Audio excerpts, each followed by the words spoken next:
New Hampshire, what's up? Are you ready to elect Bernie Sanders as the next president? Listen, I am so pumped and honored to be here with you tonight in the grandest state as we fight and campaign and organize and phone bank and canvass and volunteer for a man that has been a rock, a man that has literally been the single most consistent, steady, reliable elected leader in this nation for generations. I'm here tonight because in just 7 days, New Hampshire is going to make Bernie Sanders the next president of the United States.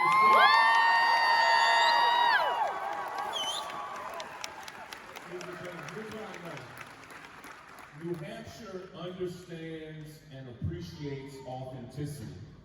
And who is more authentic than Bernie Sanders? No one.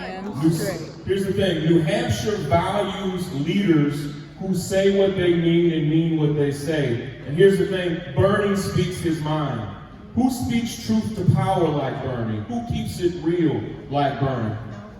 New Hampshire respects leaders who are unbought, who haven't sold their soul to special interest groups and lobbyists. New Hampshire loves leaders whose words and policies and actions aren't dictated by billionaire donors or super PACs or mega corporations. And answer this, who is more fiercely independent? Who has given the middle finger to the billionaire class? That's right. Who stands up to the oligarchs, to the lobbyists? Who has done that more than Bernie Sanders? You can't name a person. New Hampshire prefers elected officials who will go to Washington and still stick up for everyday people, still fight for the promises and policies that they campaigned on. And here's the thing, here's why we're all here right now. We know that Bernie is going to fight for a living wage no matter what. Yeah. He's literally been fighting for workers since he was a college student in Chicago in 1963, when he started organizing meatpacking workers in Chicago. That was 1963.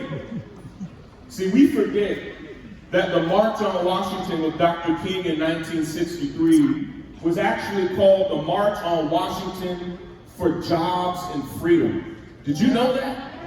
Google it, because they have a way of kind of cutting off the jobs and freedom part when they talk about the March on Washington. And over time, they've lobbed that part off. But Bernie was at that march. He wasn't just in the crowd. Bernie has been an organizer his entire life. Bernie Sanders, in 1963, was the president of the campus chapter of CORE, the Congress of Racial Equality. So how do I know that Bernie will still fight against police brutality if he becomes president? Because he literally fought against it when he was in college. That's right. How do I know that he'll fight for every child in America to get an amazing public education? Because in 1963, he literally chained himself to two young black women as they threw themselves into the dirt in front of a bulldozer. That's right. That wanted to put black school children in Chicago in horrible trailers when there were thousands of vacant classrooms all over the city. How do we know that Bernie will stand against bigotry all over the world? We know it because he fought against the bigotry of apartheid South Africa in the 80s and 90s, long before it was even popular to do so. We know that Bernie is going to fight for a Green New Deal, that he's going to mobilize the government to stop climate change, because he's literally been sounding this alarm for 40 years. He's been talking about it. Listen, these things aren't a fad for Bernie Sanders. He's been fighting for women's rights. He's been fighting for LGBTQ rights, for the rights of immigrants, for the rights of workers and unions, for the rights of mothers and parents. He's been fighting for the rights of everyday people his entire life. And listen to me, I'm glad that if you're here, I'm glad that you're a fan of Bernie Sanders. I'm a fan of Bernie Sanders. But listen, our tweets and our angry face emojis on Facebook and our double taps on Instagram, those things are not votes. Yep. Tweets are not votes. Emojis are not votes. That's why tonight we need everybody here and everybody you know to pivot from just being a fan of Bernie to being an organizer and volunteer for this movement. Do you hear me tonight? It's great that you're here, but you need to bring everybody you know with you, and you have 7 days to multiply yourself. And over the next 7 days, and I encourage you, I go here to this link all the time, go to berniesanders.com/volunteer. And you could literally volunteer tonight, tomorrow. There are opportunities here in New Hampshire waiting for you. And we're gonna have to set records in New Hampshire for the number of doors that we knock on, the number of phone calls that we make. And not just because we love knocking on doors or making phone calls, but there are voters on the other side of those doors, voters on the other side of those calls. And here's what I want you to know. We also have a secret weapon. It's a secret weapon that many people don't know that we have, who was right there next to Bernie when he won 8 straight elections to the House, then 3 straight elections to the United States Senate, making Bernie Sanders the single longest serving independent in American history. Listen, right there by his side, that's 11 straight victories. Right by his side has been his wife, Dr. Jane Sanders, who's been an amazing public servant. Listen,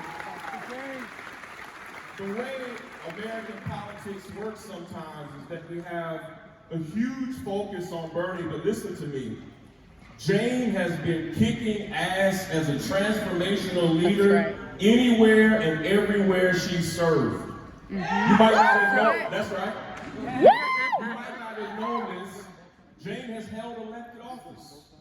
She's been appointed to so many essential local leadership positions. She's been a school board commissioner. She was a 2-time college president. She created the mayor's youth office in Burlington.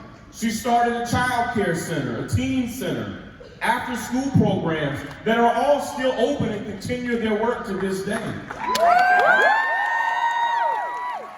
It's important to know who's by her side.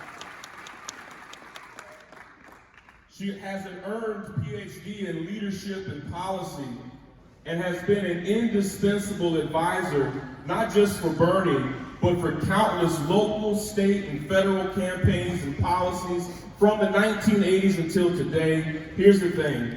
She's a mother to 4 loving children and 7 wonderful grandchildren. I'm proud to call her my friend, but listen, people used to say this phrase, it's so horrible. They used to say, behind every great man is a good woman or a better woman. But listen, what we all know, what I know, what Bernie knows is that he would not be where he is right now if his wife had not been behind him, but beside him. Sometimes in front of him. She's been right there leading the way with him. So listen, right before we hear from Bernie, I am so proud to introduce the future First Lady of the United States.